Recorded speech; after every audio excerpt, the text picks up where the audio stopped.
Ma prochaine invitée, grâce à son approche accessible et personnelle, l'auteure, Mme Nathalie Godin, bonjour. Elle-même atteinte de douleurs chroniques causées par la fibromyalgie. Je prends le temps de la prononcer, de bien la prononcer. La fibromyalgie, il y a quelques semaines, on a reçu Mme Patricia Boulay, entre autres, parce qu'il y avait un salon à Sainte-Marie-de-Beauce, là. Et vous auriez dû voir le monde qui est allé sur notre page Facebook pour regarder cette entrevue. J'étais agréablement surpris. Donc, notre auteur partage avec nous ses recherches, apprentissages et expériences des 20 dernières années. Mme Godin nous propose une foule d'astuces pour apprivoiser la souffrance au quotidien et apprendre à s'en faire une alliée. Peut-on se faire une alliée de la maladie? Oui. Bonjour, Mme Godin. Bienvenue chez nous. Bien, c'est moi qui vous remercie. Bien, c'est toujours un plaisir, moi, de recevoir les auteurs de Pascal Gast, Lance ton livre. Parlez-nous, d'abord, vous nous dites que vous êtes atteinte, vous, de fibromyalgie. Oui. Mais on ne parlera pas que de ça. On parle de maladies chroniques. Oui, moi, j'ai écrit un livre pour aider les gens qui souffrent de douleurs chroniques, peu importe la source de la douleur, que ce soit la fibromyalgie, la sclérose en plaques, l'arthrite rhumatoïde. Mais moi, je souffre de fibromyalgie depuis l'âge de 14 ans. Et j'ai aussi une autre maladie dégénérative, excusez-moi, pas une autre. La fibromyalgie n'est pas dégénérative, mais j'ai aussi une autre maladie. J'ai des vis dans la colonne vertébrale avec greffe de moelle osseuse. Donc, j'ai 2 problèmes de santé qui me causent de la douleur chronique. Et qui, la deuxième, est dégénérative? La deuxième, oui. Oui, bon. Donc c'est l'usure des vertèbres, ça rentre dans les maladies rhumatismales. Donc je me suis rendu compte au fil des années que peu importe la source de la douleur chronique que l'on a, les changements à faire pour vivre heureux, pour avoir une belle qualité de vie et mettre un terme à la souffrance, c'est possible. C'est possible? C'est possible, oui. C'est pas ce que j'ai entendu ou que j'ai compris lors de l'entrevue, entre autres avec Mme Boulay, parce qu'on était venu parler du salon. C'est ce livre, ça s'appelle « Se choisir pour mieux vivre avec la douleur chronique ». Donc, c'est ce livre qu'on vous présente aujourd'hui. Dites-moi, c'est possible de vivre dans la douleur? Oui, parce que la douleur, on peut l'apprivoiser. La douleur chronique ne se guérit pas encore pour l'instant, mais quand on met en place un bon traitement, autant physique que psychologique, et que là, on fait les changements qu'il faut, on peut mettre un terme à la souffrance. On va apprivoiser la douleur, on va l'accepter, et à partir du moment où on est capable de l'accepter, là, on peut se projeter dans le futur, recommencer à avoir des rêves, à avoir des projets, et à avoir une belle qualité de vie. On apprend à vivre avec la douleur. Madame Godin, vous dites que la fibromyalgie, pour vous, a commencé à l'âge de 14 ans. Oui. Comment une femme peut vivre, une femme ou un homme, là, mais particulièrement une femme, peut vivre avec, à partir de 14 ans, c'est l'adolescence, tous les rêves sont devant nous, de jeunes filles et de femmes. C'est très Comment difficile. on peut vivre et apprivoiser? Moi, j'ai de la misère à comprendre. Ça prend un bon réseau, un bon soutien. J'ai été très chanceuse. Moi, j'ai été choyée parce que j'avais des parents qui me croyaient. Donc, mais ça a été la valse de tous les thérapeutes. Ça l'a coûté une fortune en chamane, les chiro. À chaque fois que mes parents entendaient dire qu'il y avait une possibilité, un traitement, on a tout essayé. Comme la fibromyalgie ne se prouve pas, on n'est pas encore capable de la diagnostiquer par une prise de sang ou par des radiographies. Il faut que le médecin aille par élimination de toutes les maladies possibles de causer ce problème-là. Donc, c'est très long avant d'avoir un diagnostic. Fait que c'est beaucoup de jugements. J'ai vu beaucoup de médecins qui disaient que c'était dans ma tête. C'était pas dans votre tête, là. Exactement, non. Mais maintenant, aujourd'hui, la médecine a prouvé, on a 2 chercheurs qui travaillent à temps plein, là, et on n'a pas encore trouvé la cause de la fibromyalgie, mais on sait maintenant que c'est une dysfonction au niveau du système nerveux central. Ça existe réellement. Donc, à partir du moment où on a un diagnostic, bien là, on peut ensuite se mettre en mode solution, aller chercher qu'est-ce que moi je peux faire pour aller mieux, pour améliorer ma qualité de vie. Et il y a beaucoup de choses que nous, on est en mesure de faire pour avoir une belle qualité de vie. Vous avez eu une belle qualité de vie? J'ai une très belle qualité de vie. J'ai 2 emplois. Je suis maman de 2 enfants. Je voulais pas être indiscret, mais Non, ça aurait pas été du ma tout. prochaine question. Est-ce que ça vous a permis de vivre normalement? Oui. Puis, d'avoir des enfants? Oui, j'ai travaillé comme infirmière auxiliaire 12 ans. J'ai eu 2 enfants. J'ai été capable d'écrire mon livre. Ça m'a pris 5 années, mais quand on parle de fibromyalgie, oui, on a des limites, mais au lieu de se concentrer sur ce qu'on a perdu, il nous reste nos forces, nos envies. Je ne pouvais plus pratiquer mon métier d'infirmière, mais mon besoin d'aider les gens, de prendre soin des gens était encore là. Et j'ai longtemps pensé qu'il y avait une seule façon de faire les choses. Et ce que la maladie m'a appris, c'est qu'il y a plein de façons de faire les choses. Et j'ai découvert que je peux prendre soin des gens, pas seulement en étant infirmière, et en commençant à faire du bénévolat, en commençant à m'impliquer, à soulager la souffrance de ceux qui souffrent de fibromyalgie.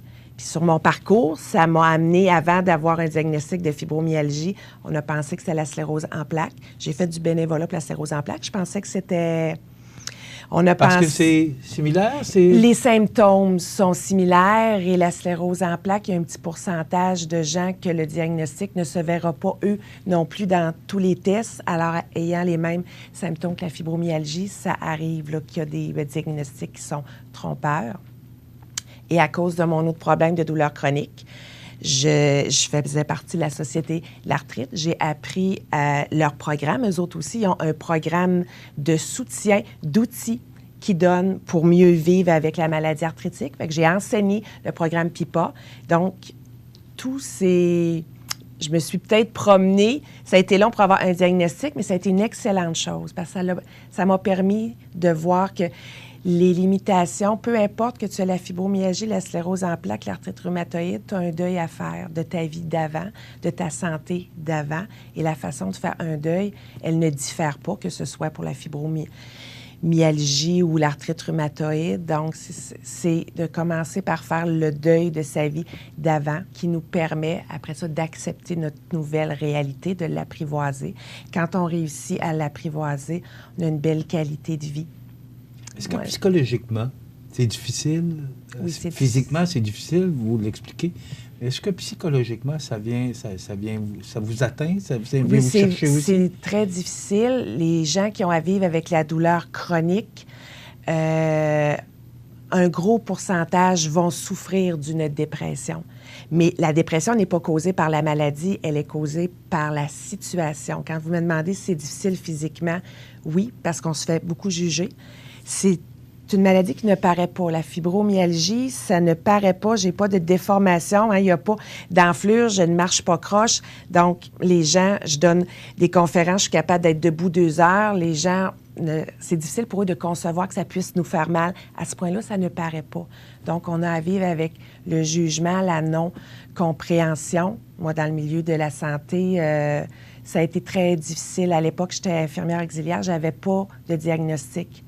Mais j'avais de la douleur, de l'immense fatigue, je ne me comprenais plus. On finit par douter de notre propre jugement. C'est ce que je pense aussi. Par se dire, oui, coudonc, est-ce que c'est parce que je suis lâche? Est-ce que c'est parce que je suis paresseuse? C'est quoi, là? Je suis pas aussi forte que les autres. Ça devient très, très difficile si vous ajoutez à ça l'incompréhension des fois du conjoint ou de la famille, des amis. Plus de la moitié des gens doivent cesser de faire le travail qu'ils font parce que c'est trop difficile. Donc, vous n'êtes pas compris, vous ne savez pas ce qui vous arrive. Si vous avez un médecin qui ne vous croit pas, vous n'êtes plus capable de travailler. Moi, j'ai vu des gens, des professionnels de la santé se ramasser sur l'aide sociale causée par la fibromyalgie, les assurances collectives qui ne voulaient plus payer, des couples qui se séparent parce que quand on parle de douleur chronique, c'est un couple sur 2 qui vont se séparer parce que pour le conjoint, ça devient affolant. Un petit peu, là, ma femme, je vais être obligée de la faire vivre comme ça toute ma vie. Et au début, quand on n'a pas un bon traitement, c'est sûr qu'on s'épuise beaucoup plus vite. La souffrance, c'est on peut passer des semaines au lit, donc le conjoint doit suppléer pour tout. C'est très épeurant face à l'avenir. C'est angoissant et il y a beaucoup de couples qui ne tiennent pas. En quelques secondes, parce qu'on doit aller à la pause, est-ce que c'est maintenant reconnu à la médecine? Oui. Est-ce que maintenant les médecins reconnaissent oui, cette maladie-là? de plus maladie, en est-ce que plus. Oui, c'est maladie, une maladie? oui. OK. Donc, la médecine maintenant reconnaît cette maladie-là? Oui, elle la reconnaît depuis 1992. L'Organisation mondiale de la santé la reconnaît et maintenant, on a de plus en plus de gens qui réussissent à obtenir l'invalidité causée par la fibromyalgie. Donc, c'est reconnu maintenant.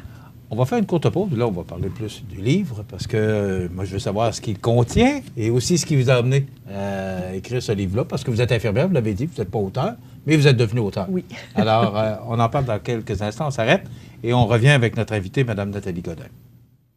Et je vous rappelle que notre invitée, Mme Nathalie Godin, qui est auteure de ce livre, « Se choisir pour mieux vivre avec la douleur chronique ».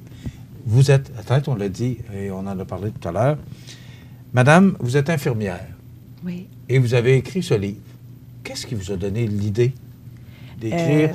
Parce que, bon, c'est pas donné à tout le monde d'écrire un livre, et en plus, il a quasiment 400 pages. Vous aviez des choses à dire?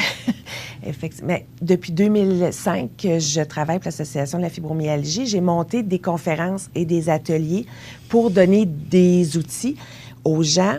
Et quand on vit avec la fibromyalgie, parfois, c'est très difficile de se déplacer pour aller assister à des conférences, à des ateliers parce qu'il y a trop de douleur ou de fatigue. On me demandait, bien, Nathalie, si tu écrirais un livre, bien, on pourrait se référer quand on file bien. On n'aurait pas besoin de sortir de la maison. Donc, c'est une demande et ça m'a référé. Moi, quand j'ai eu mon diagnostic en 2002, j'ai donc cherché. Il existe plusieurs livres pour expliquer qu'est-ce que la fibromyalgie, l'arthrite ou la sclérose en plaques, mais il n'y avait aucun livre pour nous dire comment on fait pour changer notre vie. Les médecins nous disent il faut absolument que vous fassiez 30 minutes d'exercice par jour. Mais parfois, on n'est même pas capable de laver notre vaisselle 10 minutes d'affilée. Comment je fais pour réussir à marcher 30 minutes par jour quand je suis au lit, quand je ne suis même pas capable de marcher 5 minutes? Il n'y avait rien. Donc, là, je me suis dit, je crois que c'est un outil. Je voulais donner dans le même coffre tous les outils dont on a besoin, parce que ça devient très dispendieux d'assister des conférences, des cours. On peut acheter 10 livres. Donc, et comme on sait que les gens ont de la difficulté financière, je me suis dit, je vais tout mettre, tout mon savoir, tous les outils que la vie m'a amenés pour que les gens, ensuite, pourront le consulter. Ce n'est pas un livre qu'on lit du début jusqu'à la fin, tout d'un coup. C'est un guide qui va selon la personne qui vient d'être diagnostiquée la semaine passée de la sclérose en plaques. Elle n'a peut-être pas envie d'aller changer son alimentation. Elle a peut-être besoin d'outils pour lui aider à faire le deuil de sa santé. Quelqu'un qui, ça va bien, il y a un bon traitement médicamenteux, mais là, qui se demande, qu'est-ce que moi je pourrais faire? Y a-t-il des choses dans ma vie que je peux faire pour améliorer ma qualité de vie? L'exercice, comment je fais pour l'intégrer? Bien, si la personne elle est prête, elle va aller lire le chapitre sur l'exercice. Donc, depuis 2005 jusqu'à aujourd'hui, dans le livre, c'est toutes les conférences, tous les ateliers que j'ai donnés au fil des années, que j'ai vulgarisés pour le mettre dans le livre. Fait qu'il y a un chapitre... Et d'autant plus que vous êtes infirmière et vous êtes atteint de cette maladie-là, donc vous savez de quoi vous parlez. Oui, c'est quelque chose qui est très apprécié par les gens en conférence. Ils me disent, mon Dieu, on se reconnaît à travers ce que vous dites dans les exemples de la vie courante, chose que quand c'est les médecins qui nous donnent les conférences, eux autres donnent le côté médical, mais non pas le vécu qui vient avec. Ça vous a pris combien de temps pour écrire ça? 5 années. Parce que c'est... Faut être déterminé? Ça demande beaucoup de concentration, ça demande de la mémoire, et quand on souffre de fibromyalgie, on a des problèmes cognitifs, des problèmes de concentration, des problèmes de mémorisation. Donc, il fallait que je relise à chaque fois ce que j'avais écrit pour pas l'écrire en double. C'est un long processus. C'est vraiment pas évident. Fait que je suis d'autant plus fière qu'il y ait tous les outils là-dedans, parce que je ne crois pas là, qu'un autre livre, ça demande beaucoup, beaucoup. Et je vais aller un petit peu plus loin, si vous me permettez. Oui.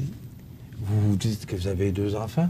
Donc, vous avez eu ou vous avez un conjoint. Oui. Je ne vais pas aller trop loin non Oui. plus, mais ce que je comprends, c'est qu'on peut vivre normalement. Oui. On peut vivre une vie, une belle vie. Une belle vie, travailler. Malgré la maladie, malgré... C'est ça que je comprends de votre message aujourd'hui. Ah c'est que oui. vous nous donnez des outils pour mieux vivre, mais on est capable de vivre avec ça.